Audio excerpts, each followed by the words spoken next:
ሰላም ሰላም ውድ ቤተሰቦቼ እንደምን አላችሁ? እንደምን እስከ ሰዓት ደረሳችሁ? እግዚአብሔር አምላካችን ከሁላችን ጋር ይሁን። ዛሬም በአዲስ ቪዲዮ ተገናኝተናል። ሁላችሁም ኦርቶዶክሳውያን እነዚህን ቪዲዮዎች በተረጋጋ መንፈስ ሆናችሁ አዳምጡ። ለወዳጅ ለጓደኛ ለቤተሰብ ሼር ማድረጋችሁን እንዳትረሱ። ለቤቱ አዲስ ሆናችሁ ቻናሉን ሰብስክራይብ አድርጉ። ቪዲዮውን ላይክ አድርጋችሁ ጀምሩ። በቀጥታ ወደ ዛሬው መርሃ ግብራችን እንሄዳለን። በአንድ በኩል የመተተኞቹ ዓለም በሌላ በኩል የመናፍስትን አዙሪት እየተጠቀሙ ሕዝብን የሚያደነዝዙ ከዛም በላይ ደግሞ አፍዛ ደንግዝን ለሰዎች ሕይወት የሚሰጡና ፈዞ ደንግዞ እንዲቀመጥ የሚያደርጉ ብዙ ጠላቶች በከፍተኛ ሁኔታ ለክፉ መንፈስ የሚሰሩ ጥቂቶች አይደሉም። አናኗራችንም ባህሪያችንም በዚህ ልክፍት ተይዞ በረከት እንድናጣ አስተሳሰባችን እንዲዛባ ከሌሎቹ እኩል የምንሄድበት መንገድ እንዳይኖር በአኗኗራችንም የተሻለ ገጽታ እንዳናገኝ ከእውነተኛው የተስፋ ሕይወት እንድንወጣ ለረጅም ዘመን ተሰርቷል። ለረጅም ዘመን ነው የተሰራው።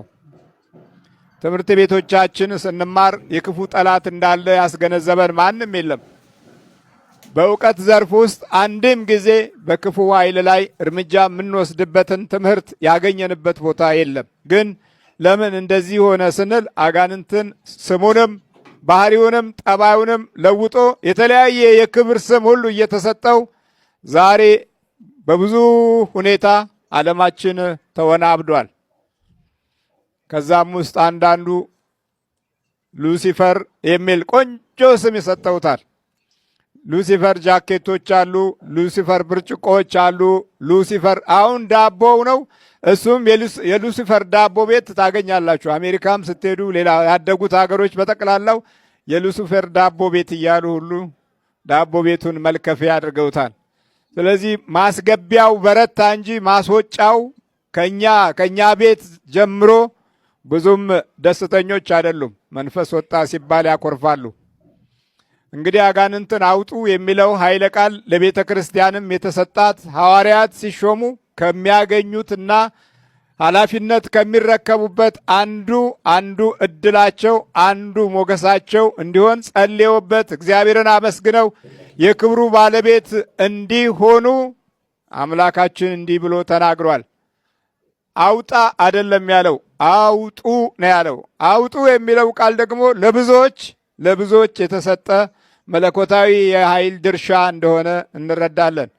አጋንንትን ለማውጣት በመጀመሪያ ደረጃ መንገዶቹን ማወቅ አስፈላጊ ነገር ነው። አካሄዱን፣ ጥበቡን፣ አያያዙን በምን አይነት መንገድ እንደሚያጠቃ የተለየ ትምህርት የሚያስፈልገው ነው።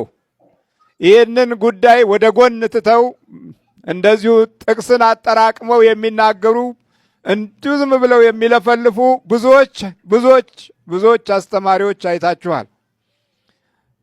ምክንያቱም በሀገራችን የሰው ጸጋ ተከብሮ አያውቅም። አንዱ ከፍ ሲል አንዱ እየጣለው የኖር መሆናችን ብዙ ማስረጃዎች አሉን። በነገስታቱም በመኳንንቱም በቤተ ክህነቱም ቢሆን መጠላለፍና መወዳደቅን ከለመድን ዘመናት አልፏል። በዚህ መሰረት ሰው የማይገኝባት አገር ብትኖር የኛ አንዷ ኢትዮጵያ ምድራችን ናት። ሰው እንዳይገኝ ይኸው እኛ ሁሉ እኮ ሰው ነበርን፣ ግን ሰው እንዳንሆን የተደረገው ጥረት ለረጅም ጊዜያት በሕይወታችን ላይ ታሪክ ሰርቷል። ሌላው ዓለም በዚህ በመናፍስቱ የሚሰራበትን ነገር አሻሽሎ ከሕፃንነት ጀምረው ተለክፈው እንዲያድጉ የሚደረገው የክፉ መናፍስት አሰራር ያን ያህል የረቀቀ መሆኑን አለመገንዘባችን አሁን ዛሬ ላሉት ግራ ለተጋቡት ልጆች ምን ልናስተምር እንችላለን? ሁሉ ግራ ተጋብቷል። ሰው በዕለት በሚያየው ነገር የሚለወጥ ጊዜያዊ ፍጡር ሆኗል። ለትውልድ የሚያስብ የነበረው ወገን ትውልድ አልባ ሆኗል። ለአገር የሚያስብ የነበረው ኃይል አገር የሌለው ሆኗል። ከዚህ የበለጠ አጋንንታዊ ባህሪያት በየትኛውም መንገድ መከሰቻቸው አንዱ የዚህ አይነት ገጽታ ነው። እግዚአብሔር ምሕረቱን ያብዛልን። ያልወጣው አጋንንት ሀገር አጠፋ።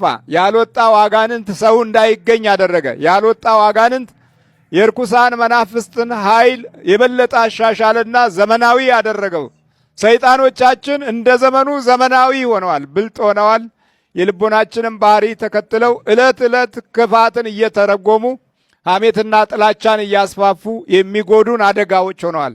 ያልወጡ አጋንንቶች የማታድግ አገርን እየፈጠሩ ነው። ያልወጡ ክፉ መናፍስቶች ሕሊናቸውን የማያስቡ ባህሪያቸውን በበጎ መንገድ የማይመሩ ቅንና የተባረከ ትውልድ እንዳይሆን ትውልድን አፍዟል። ይኸው የፈዘዘ ትውልድ እኮ ነው። ግራ የገባው እኮ ያልወጡ አጋንንቶች ሰዎችን አመለኛና ሱሰኛ አድርገው ግማሹ ሲጋራ ጫስ፣ ግማሹ ሽሻ፣ ጋንጃ፣ አሽሽ፣ ማሪዋና ይወስዳል።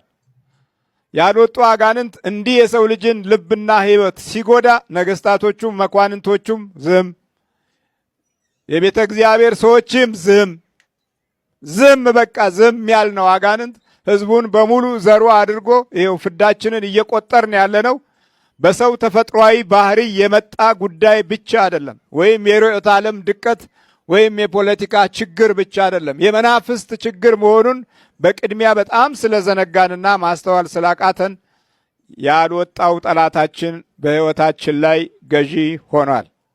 ወደማያስፈልገን መንገድ እየመራ ጧትና ማታ ልቦናችንን አካሄዳችንን እየቀያየረ ዛሬ ደስተኛ ብንሆን ከሰዓት በኋላ አኩራፊዎች፣ ጧት ሳቂታዎች ብንሆን ትንሽ ሰዓት ከፈጀ በኋላ ልበቢሶችና ቅንነት የጎደለው ግንባር ፊት የሚታይብን መዘዝ ያየለበት ሕይወት እንድንይዝ አድርጎናል። ይሄው ነው አሁን ባህሪያችን። ልክ እንዲህ አይነት ውድቀት ውስጥ ነው ያለ ነው። ያልወጡ አጋንንቶች አባቶች የሚሆኑ ልጆች እያደጉ ሲመጡ የሚያስቡት ልክ እንደ አጋንንቱ ነው። ያልወጡ ናቸው። ሳይወጡ ኖሩ። ልጁ ሲወለድ ተወለደ። ይኸው እንደምናየው አይደል? አብሬ ተወለድኩ የሚለውን እውነት ልናስተውለው ያልቻልነው አደጋ ነው። እግዚአብሔር ምሕረቱን ያብዛልን። ቅዳሴ ጊዜ ለምሳሌ አንዲት ሴት እያስቀደሰች እንበልና ወርሃዊ ልማድ መጣባት እንበል። አሁን በጥንቱ ጊዜ ሲሆን አሁን ላይ ምናልባት ቀኑን ስለምትጠብቁ ልትዘጋጁ ትችላላችሁ። የንጽህና መጠበቂያ ልትጠቀሙ ትችላላችሁ። በጥንቱ ጊዜ ግን እንደዚህ አይነት ነገር ላይኖር ይችላል። በድንጋጤ ምክንያት፣ በተለያየ ምክንያት ሆርሞን ሊዛባ ይችላል። ስለዚህ ያለ ወቅቱ ሴቶች እህቶቻችን ሊከሰትባቸው ይችላል። የዛኔ እንደዚህ አይነት ስሜት ከተሰማት ዲያቆናዊቷን ትጠራና ታማክራታለች። ከዛ እጇን ይዛ ወደ ውጭ ይዛ ትወጣለች። በቅዳሴ ሰዓት። በምን ሰዓት አልኳችሁ? በቅዳሴ ሰዓት። ስለዚህ ዲያቆናዊት የምትሾመው ለዛ ነው። አንደኛ። ሁለተኛ፣ ይሄ ብቻም አይደለም። የሚያወሩ ሴቶች ቢኖሩ፣ የሚጣሉ ሴቶች ቢኖሩ አሉ አይደል? በቦታ የሚጣሉ አሉ። እዚህ አላውቅም እንጂ አንዳንድ ቦታ አንቺ ቦታ ልቀቂ ምናምን የሚሉ ሰዎች አሉ።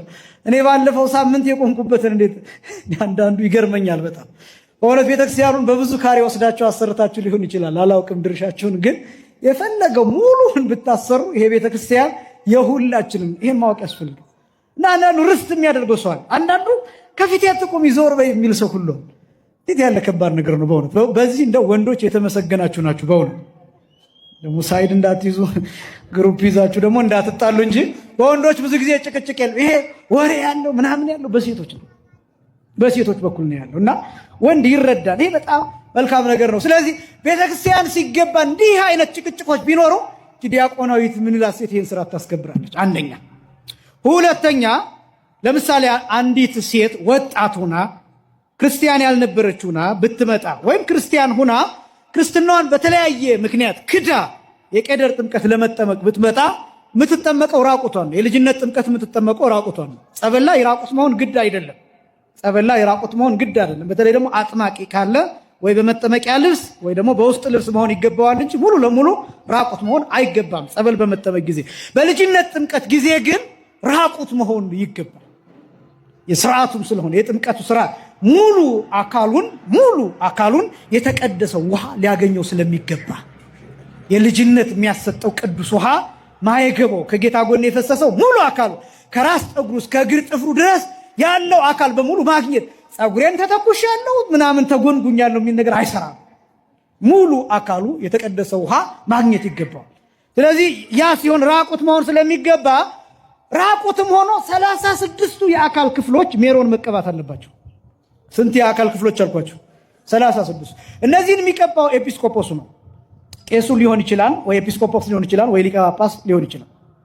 በዛ ሰዓት ራቁቷን ስለምትሆን አካሏን እንዳያይ ዲያቆናዊቷ ትመጣና እጁን ይዛ የሊቀ ጳጳሱን ወይ የቄሱን ወይ የኤጲስቆጶሱን ቀኝ እጁን ትይዝና እሱ ሜሮኑን እያነሳ እሷ እጁን ይሄ ክንዱን እዚህ ጋር ሰዓት ማሰሪያው ላይ ይዛ 36ቱን የሴቲቱን ህዋስ ትቀባለች። ገብቷችኋል እምላችሁ? እሱ ፊቱን ይዞራል። ለምንድን ነው? ራቁትነቷን እንዳያይ፣ እንዳይመኝ፣ እንዳይሳሳት፣ በአይምሮ ኃጢአት እንዳይሰራ፣ እንዳያመነዝር ሰው ነውና። እሱ ብቻ ሳይሆን ለሷም ነፃነት ጭምር። ምክንያቱም በወንድ አካሏ እንዳይታይ፣ በአባቶች የአይምሮ ስህተት እንዳይፈጠር። እስከዚህ ድረስ ነው የዚች ቤተክርስቲያን ጥንቃቄ። ዲያቆናዊት የምትባለዋ ሴት ይሄ። በወንዶች በኩል ደግሞ የሚመደቡ አስተባባሪዎች አሉ። እነዚህ ሰዎች በቅዳሴ ሰዓት ሊንቀሳቀሱ ይችላሉ። ወንጌል የሚያሳልሙ ሰዎች ሊንቀሳቀሱ ይችላሉ። ጥላ ይዘው አብረው ከወንጌሉ ጋር የሚዞሩ ሰዎች ሊንቀሳቀሱ ይችላሉ። ሌላው ሰው ግን በቅዳሴ ሰዓት ለመንቀሳቀስ አይፈቀድለትም። በቅዳሴ ሰዓት መቀመጥ ክልክል ነው። ከታመመ ሰው በስተቀር፣ ከህፃን በስተቀር፣ ከሽማግሌ በስተቀር። ምን ካለ ሰው በስተቀር አልኳችሁ? መጀመሪያ ከታመመ ሰው በስተቀር። ከምን በቀር አልኳችሁ? ከዛ ቀጥሎ ከህፃን በስተቀር። ከምን ቀጥሎ አልኳችሁ? ከዛ በስተቀር ከሽማግሌ በስተቀር። ከነዚህ ከሶስቱ የታመመ ሰው ከሆነ የሚጨነቅበት አንዳች ነገር ካለው ያ ሰው ሊቀመጥ ይችላል። የልብ ኬዝ ሳምንት እንደነገርኳችሁ የልብ ኬዝ ያለበት ካለ እንደዚህ አይነት ሰው በመሰረቱ የታመመ ሰው በተለይ ደግሞ ህመሙ ሌሎችን የሚረብሽ ከሆነ ውስጥ ባይገባ ይመረጣል።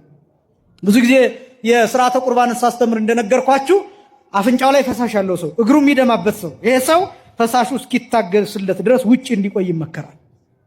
ወይ ደግሞ ቤተክርስቲያኑ ምናልባት ባዶ ከሆነ ብዙ ሰው ከሌለ ጥጉን ይዞ ራቅ ብሎ እንዲሆን ይመከራል።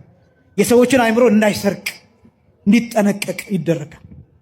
ስለዚህ ቅዳሴ በጣም በጣም በጣም መከበር የሚገባው ወሰን የሚባለው ይሄ ነው። ይኸው በተለይ በጣም የተቸገርንበት በቅዳሴ ሰዓት እነዚህ ካሜራማኖች እጅግ በጣም ያስቸግራሉ። ቪዲዮ የሚቀርጹ ለሰርግ የሚመጡ እነዚህ ሰዎች በቃ እነሱ ለሰርጉ መቅረጻቸውን እንጂ ቅዳሴው ለነሱ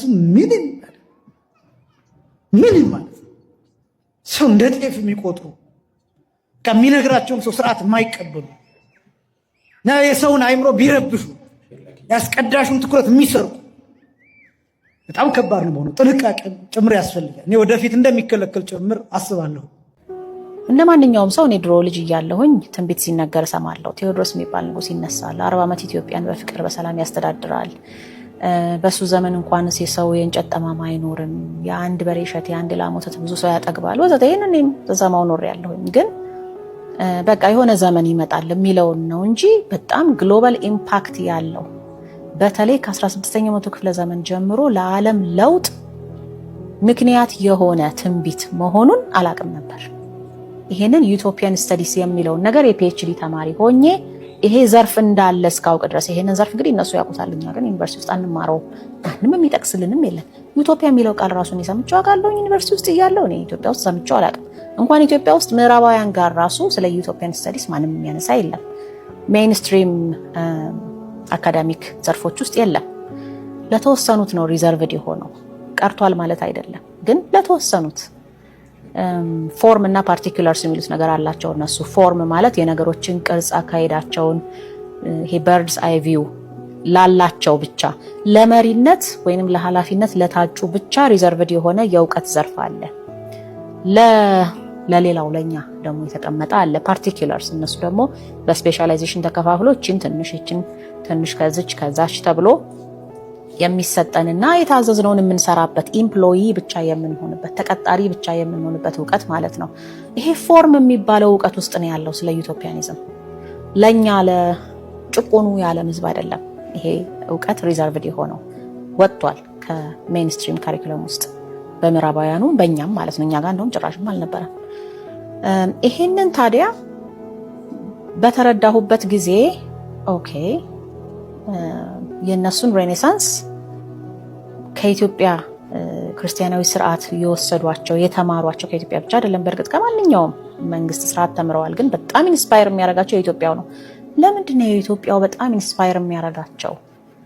የሚል ጥያቄ የሚያስነሳል። እንደው በጣም ግሎሪየስ ስፕሌንዲድ ምናምን እንደው የተለየ ፎቅና ምናምን መርከብና ወርቅ ምናምን ስላዩ ነው ወይስ ሌላ ጉዳይ አለ ሲባል the future ጭምር ከኢትዮጵያ ጋር እንደሚገናኝ ስለሚያውቁ ነው። ለዚያ ነው እዚህ ጋር ነው ቁልፉ ያለው ማለት ነው። የሞር ዩቶፒያ ወይንም የቶማስ ሞር ዩቶፒያ፣ የቶማሶ ካምፓኔላ ዩቶፒያ፣ የጆን ቫለንቲን አንድሬ ዩቶፒያ ክርስቲያኖፖሊስ የሚባለው ማለት ነው፣ የፍራንሲስ ቤከን ዩቶፒያ ምናምን ከሚለው አገላለጽ ጋር አብረው ምን ይጠቀማሉ መሰላችሁ? እንደ ተለዋጭ ቃል ማለት ነው። የቶማስ ሞር ሚሌኒየም፣ የቶማሶ ካምፓኔላ ሚሌኒየም፣ የፍራንሲስ ቤከን ሚሌኒየም፣ የከሌ ሚሌኒየም እንግዲህ የዩቶፒያ ድርሰቶችን የሚጽፉ ማለት ነው። የከሌ ሚሌኒየም ማለት ለወደፊት ትመጣለች ወይንም ይመጣል ብሎ የሚያስበው ዘመን፣ ያ ዩቶፒያን ቲንከር ያቺ ዘመን ምን ትመስላለች የሚለውን በመጽሐፉ የገለጸበት ለማለት ነው። እንግዲህ የመጽሐፋቸው ሌላኛው ርዕስ ሚሌኒየም ነው ማለት ነው። ስለዚህ እነሱ ሺህ ዓመት ብለው የሚያስቡት የራሳቸውን ሚሌኒያሪዝም የሚሉት አስተሳሰብ ከዩቶፒያን ቲንኪንግ ጋር ይያያዛል ማለት ነው። ከኢትዮጵያ ጋር ደግሞ እንዴት ነው የሚያያዘው? ይሄ በአፄ ንብለ ድንግል በአፄ ዘርዓ ያዕቆብ በላስታ ነገስታት የነበረው ክርስቲያናዊ ስርዓት ለወደፊት ተመልሶ የሚነሳው እሱ ነው ብለው ስላመኑ ነው ኢትዮጵያ ላይ ያተኮሩት እንጂ ጠቃሚ የሆኑ ስርዓቶችን ከኢትዮጵያ ብቻ ስለወሰዱ ነው ማለት አይደለም። ግን አተኩረውበታል፣ አስምረውበታል። ለምን? ትንቢቱን ስለሚያውቁ ነው። ገድለ ፊቅጦራ፣ የሲኖዳ የሚባሉትን በደንብ ግልጽ አድርገው ከኢትዮጵያም ጋር ጠቅሰው ጭምር አያይዘው በሬኔሳንሳቸው ዘመን በደንብ አድርገው በሮያል ኮርትስ ወይንም በቤተ መንግስቶቻቸው ይወያዩበት እንደነበረ አውሮፓን ያናወጠው የኢትዮጵያ ትንሣኤ ዜና በሚለው ከዚህ ቀደም በሰራሁላችሁ ቪዲዮ ላይ ይሄን በዝርዝር ጠቅሼዋለሁኝና አንድ ያሳየኝ ነገር እንግዲህ ይሄ ነው ማለት ነው። ለአሜሪካ ምስረታ ጭምር ዘኒ ወርልድ ኦርደር ብለው አዲስ ሀገር አዲስ ስርዓት በዚያኛው የዓለም ክፍል እንመሰርታለን ብለው ማይግሬት አድርገው ወደ አሜሪካ ሄደው ኔቲቭ ኢንዲያኖቹን ገፍተው መሬታቸውን ወስደው አዲስ ሀገር ለመመስረት የተነሱበት ምክንያት ራሱ ለመቅደም ነው። እግዚአብሔርን ለመቅደም ማለት ነው። እንግዲህ አምቢሽናቸው በጣም ይደንቀኛል። እኔ ከእግዚአብሔር ጋር የሚቀዳደሙት ነገር በጣም በቃ ሰው አልመጠናቸውም ማለት ነውና ከሱ ጋር ነው ሩጫ የተያያዙት። እሱ ሳይቀድመን እኛ እንቅደመው አይነት ነገር ወይንም የሚንቁት ጥቁር ሕዝብ ሳይቀድማቸው እነሱ ለመቅደም የሚያደርጉት ሩጫ ማለት ነውና ይሄ በጣም ትልቅ ግሎባል ኢምፓክት ያለው ትንቢት መሆኑን ስረዳ እኛ ነን የተኛ ነው። እኛ ኮማ ውስጥ ነን። ብዙ ችግር ስለተደራረበብን ፌንት ሰርተን ኮማ ውስጥ ነው ያለነው። ረስተነዋል። እነሱ ግን አልረሱትምና አይቀላል ነገር አይደለም ማለት ነው። ከየትም ይሁን ከየትም ትንቢቱ ግን ሃይ ኢምፓክት ያለው ትንቢት ነው ማለት ነው ብዬ በቀላል ማየት አቆምኩ ማለት ነው። ይሄን የቴዎድሮስን ወይንም ኢትዮጵያን ትንሣኤ ትንቢት ያሳምነኝ ጀመረ ማለት ነው። መማር ስትጀምሩ መስገድ፣ መጾም፣ መጸለይ፣ መንቃት ስትጀምሩ አሉ መምህር ሲያስተምሩ ወዲያውኑ ለውጥ ይመጣል። በእናንተ ዙሪያ ያሉ ሰዎች የሚያሳዩት ባህሪ ይለያል ነው የሚሉት። እስቲ ስሙት ይሄንን። መጸለይ ስትጀምር ከቤት ይጀምራል። መንበርከክ ስትጀምር ከቤት ይጀምራል። ልክ መስገድ ስትጀምሩ መንፈሳችን ይለወጣል። እግዚአብሔር ስሙ የተመሰገነ ይሁን። መስገድ ስትጀምሩ የቀድሞ የአመለኞች ጓደኞቻችሁ ከእናንተ ይርቃሉ። መስገድ ስትጀምሩ ማንም ሳያስኮርፋቸው አኩርፈው ይሸሻሉ። አያችሁ፣ አሁን መንፈሳችን ይለያል። የዚህ ጊዜ እናንተ በማስተዋል ላይ ናችሁ ያላችሁት። ሰው የመሆንን እድል ከሰማይ ለማግኘት አቤቱ ሰው አርገኝ፣ ሰው እንድሆን እርዳኝ፣ ሰው እንድሆን እንደ ሰው እንዳስብ አግዘኝ ስንል መንፈሳችን ይለወጣል።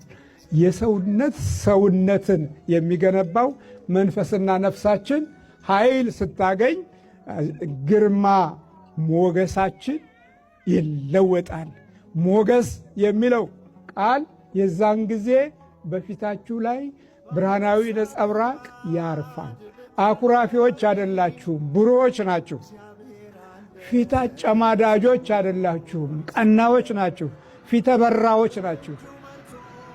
ለምን? ከእግዚአብሔር መንፈስን እንለምናለና ሞገሳችን እንዲሆን። 4 ነገሮችን ይሰራል መንፈስ ቅዱስ። ዋና ዋናዎቹ፣ አንደኛ ሕሊናችንና አእምሯችንን ወደ ሰማይ ይለውጣል። ሁለተኛ የነካነውንና ያየነውን ሁሉ እግዚአብሔር አምላክ በመንፈሱ በኩል ይባርካል። ሶስተኛ ከኛ የሚወለዱት ልጆች መለኮታዊ ኃይል ኖሯቸው ወደ ክፉ እንሄዳለን ቢሉ እንኳ አይሄዱም። ቢሄዱ እንኳ ቶሎ ይመለሳሉ። ለምን? የቤተሰቡ ውርስ የቤተሰቡ ስጦታ ማ ስለሆነ ቅዱስ መንፈስ ስለሆነ። በአምልኮት የገነባችሁት አካል በሕይወት የሚገለጠው ላይ ትልቅ ትርጉም ያለው የሕይወት በረከት ይዘው ይወልዳሉ። ግን ክፉ መንፈስ ከሆነስ ያለቅሳሉ፣ ይጨነቃሉ፣ ግራ ይገባቸዋል፣ ይማራሉ፣ መልሰው ይደነቁራሉ።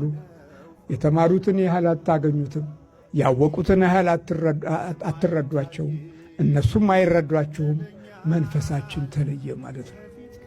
አያችሁ፣ የሰው ልጅ የቆመው በሦስቱ መለኮታዊ ምስጢር ውስጥ ነው። በመንፈሱ፣ በነፍሳችን፣ በስጋችን። ስጋ ነፍሳችን እንግዲህ ከውስጣችን በጎ ነገር የምትፈልግ ናት። ነፍስ ተስፋ ከሌላት ስጋ በሚገባ ክፉ ኃይልን ያስተናግዳል። በነፍስ በኩል ሰዎች ማሰብ ሲጀምሩ መንፈስ ቅዱስ አጋዣቸው እንዲሆን ይማጸናሉ። የውስጥ ባዶነትን ለመከላከል መንፈስ ቅዱስን ይለምናሉ። መንፈስ ቅዱስ ሆይ በሆነ ባዶነት ውስጥ አንተ ሙላ ይላሉ። ሙላቱን የሚሰጠን ማን ነው ማለት ነው? መንፈስ ቅዱስ። የጎደለ ቦታ ላይ የሚሞላ ማን ነው? መንፈስ ቅዱስ። ልጅ ጎሎን ነበረ። ኢየሱስ ክርስቶስ የጎደለ ቦታ ላይ ከቅድስት ድንግል ማርያም ተወልዶ ምን ሆነልን? ልጅ ሆነልን። ልጅ ሆኖ ምን ሆነ? አባት ሆነን። የሚራራ ስራዎች ሁሉ በደግነት የተሞሉ ነቀፌታ የሌለበት በአካሄድም በመልካም የሚያይ ከወደቁት ጋር የሚውል ከተጨነቁት ጋር የሚቀመጥ ከድሆች ጋር የሚበላ የሰላም አምላክ መራባቸውን የሚያውቅ መጠማትን እሱ ራሱ ያውቀዋል፣ መራብንም እሱ ያውቀዋል፣ መሰደድንም ያውቀዋል። በስደታችን ውስጥ ሁሉ እሱን ስንጠራ ጉልበት እናገኛለን። የስሙ ኃይል የሕይወታችን ሁሉ ረድኤት ይሆናል። አጋዥነቱ በምንድን ነው ማለት ነው? በአካል መጥቶ አይደለም፣ በመንፈስ ያግዘናል። በመንፈሱ ያግዘናል። እነዚህ ኦርቶዶክሳውያን እባብን ያመልካሉ ወይስ 666 ናቸው? እስኪ ጳጳሳቱ የሚይዙትን በትር ተመልከቱ የሚል ሰው አጋጥሟቸው አያውቅም? ሰላም ሰላም፣ ውድ ኦርቶዶክሳውያን፣ ቪዲዮውን እንደተለመደው ሼር፣ ኮፒ ሊንክ እና ሪፖስት በማድረግ ለብዙዎች እንዲደርስ ያድርጉ። አንዳንዶች ካለማወቅ የተነሳ አባቶቻችን ሊቃነ ጳጳሳት የሚይዙትን በትር በመመልከት እባብን ያመልካሉ ወይም ደግሞ 666 ናቸው ኦርቶዶክሳውያን የሚል ያልሆነ ክስ ሲከሱ ይሰማል። ግን ምን ያህሎቻችን ኦርቶዶክሳውያንስ ይህንን ነገር እናውቃለን? ታሪኩስ ምንድን ነው? የመጀመሪያው መነሻው ኃይለ ቃሉ በዚህ በዮሐንስ ወንጌል ምዕራፍ 3 ከቁጥር 16 ላይ የምናገኘው ነው። ሙሴ በምድረ በዳ እባብን እንደሰቀለ በእርሱ የሚያምን ሁሉ የዘላለም ሕይወት እንዲኖረው እንጂ እንዳይጠፋ እግዚአብሔር አንድያ ልጁን እስኪሰጥ ድረስ ዓለሙን እንዲሁ ወዷል የሚል ኃይለ ቃል አለ። ስለዚህ ሙሴ በምድረ በዳ እባብን እንደሰቀለ ይላል። እስራኤላውያን ከግብጽ ባርነት ከወጡ በኋላ በምድረ በዳ በሚጓዙበት ጊዜ ብዙ ጊዜ እግዚአብሔርን በድለዋል፣ አሳዝነዋል። እግዚአብሔር ላይም ያጉረመርሙ ነበረ። እግዚአብሔርም በአንድ ወቅት እንደዚሁ እንደለመዱት በሚያጉረመርሙበት ጊዜ የበረሃ እባብን አስነሳባቸው። ይህ የበረሃ እባብ ደግሞ እጅግ ኃይለኛ፣ ተናዳፊ፣ መርዝ ደግሞ ያለው ሰዎችን የሚገድል እባብ ነበረ። ይህ እባብ ብዙ እስራኤላውያንን ነደፋቸው። ብዙዎቹም ደግሞ ሞቱ፣ ግማሾቹም ደግሞ ቆሰሉ። በዚህ ጊዜ ይህንን ነገር እንዲያደርቅልን እባክህ ወደ እግዚአብሔር ጸልይ ብለው ወደ ሙሴ አመለከቱ። ሙሴም ወደ እግዚአብሔር አመለከተላቸው። በዚህ ጊዜ እግዚአብሔር አምላክም ለሙሴ እንዲህ አለው፣ ነሐስን ወስደህ ቀጥቅጠህ እባብ አስመስለህ ስራው፣ ያንን የነሐስ እባብም በዓላማ ላይ ስቀለው። በዚህ ጊዜ ያንን የነሐስ እባብ ያዩ የተመለከቱ በሙሉ ይድናሉ። ደግሞ በቤታቸው ታመው ያሉ ሁሉ በብረት ስትመታው ድምፁን ሲሰሙ ይድናሉ ብሎ አዞት ነበረ። ሙሴም እንደተባለው አደረገ። ነሐስን ወሰደ። ያንን ነሐስም የእባብ ቅርጽ ሰጥቶ በዓላማ ላይ ሰቀለው። በዓላማ ላይ የሰቀለውን እባብም ያዩ የተመለከቱ ሁሉ ከዛ ከተናዳፊው ከመርዘኛው እባብ በሽታቸው ሁሉ ተፈውሰዋል። ደግሞ በቤታቸው በሽታው ጸንቶባቸው የተኙትም ሁሉ ድምፁን በሚሰሙበት ጊዜ ተፈውሰዋል፣ ድነዋል።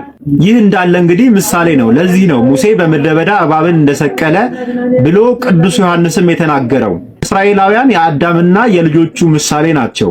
ከበረሃ የተነሳው ተናዳፊውና መርዘኛው እባብ ደግሞ የዲያብሎስ ምሳሌ ነው። ሙሴ የሰራው መርዝ የሌለው የነሐሱ እባብ ደግሞ የጌታችን መድኃኒታችን የኢየሱስ ክርስቶስ ምሳሌ ነው። ልክ እንደ ሕዝበ እስራኤላውያን ሁሉ አዳምና ሔዋንም ክፋትን አድርገው ነበር፣ ኃጢአትን ሰርተው ነበር። በመርዘኛው እባብ የተመሰለ ዲያብሎስም የሰው ልጆች ሁሉ በኃጢአት ምክንያት ጥሏቸዋል፣ ከእግዚአብሔር ለይቷቸዋል፣ ሲያሰቃያቸውም ኖሯል። ነገር ግን ሙሴ በዓላማ ላይ የሰቀለውን የነሐስ እባብ የተመለከቱ ሁሉ እንደዳኑ በነሐስ እባብ የተመሰለው ጌታችን ኢየሱስ ክርስቶስም በመስቀል ላይ በተሰቀለ ጊዜ ከሰው ልጆች ላይ የነበረባቸው ዕዳ፣ ፍዳ፣ ስቃይና መከራ ሁሉ አልፎላቸዋል፣ ቀርቶላቸዋል። በነሐሱ እባብ መርዝ እንደሌለ፣ ክፋት እንደሌለ ሁሉ በጌታችን በመድኃኒታችን ኢየሱስ ክርስቶስም ኃጢአትና ክፋት በፍጹም የለበትም። የበረሃው እባብ መርዝና ክፋት እንዳለበት ሁሉ በዲያብሎስም ክፋትና ኃጢአት፣ ሞት በእርሱ ዘንድ አሉ። የነሐሱ እባብ የተሰቀለበት ብረት ደግሞ ጌታችን መድኃኒታችን ኢየሱስ ክርስቶስ የተሰቀለበት የመስቀሉ ምሳሌ ነው። የነሐሱ እባብ ሲሰቀል አይተው ተመልክተው የዳኑት ጌታችን መድኃኒታችን ኢየሱስ ክርስቶስ በተሰቀለ ጊዜ የተደረጉ ተአምራቶችን አይተው በክርስቶስ ያመኑት ክርስቲያኖች ምሳሌ ናቸው። የነሐሱ እባብ ሲሰቀል ያላዩ ድምፁን ሰምተው እንደተፈወሱ ሁሉ ጌታችን ኢየሱስ ክርስቶስም ሲሰቀል ያልነበሩ በዘመኑ ያልደረሱ ሁሉ ከዚያ በኋላ ድምፁን የእግዚአብሔርን ቃል ሰምተው ድምፁን ሰምተው ያመኑት ምሳሌ ነው። ስለዚህ ይህ የነሐስ እባብ የጌታችን የኢየሱስ ክርስቶስ ምሳሌ ነው።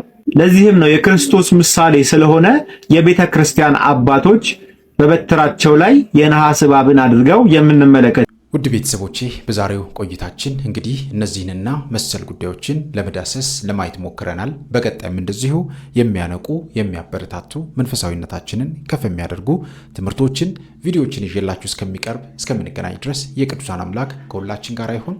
በሀገር ውስጥም ከሀገር ውጭም ያላችሁ ኢትዮጵያውያን ኤርትራውያን ቤተሰቦቼ ሰላም እግዚአብሔር ከሁላችሁ ጋር ይሁን እላለሁኝ። ሁላችንም እነዚህን ቪዲዮዎች ለብዙ ሰዎች ተደራሽ እንዲሆን ሼር ማድረጋችንን እንዳንረሳ። የተሰማችሁን ሐሳብ፣ ጥያቄ በኮሜንት ላይ መጻፋችሁን እንዳትረሱ። እግዚአብሔር አምላካችን ከሁላችን ጋር ይሁን እላለሁኝ። ይቆየን። አሜን።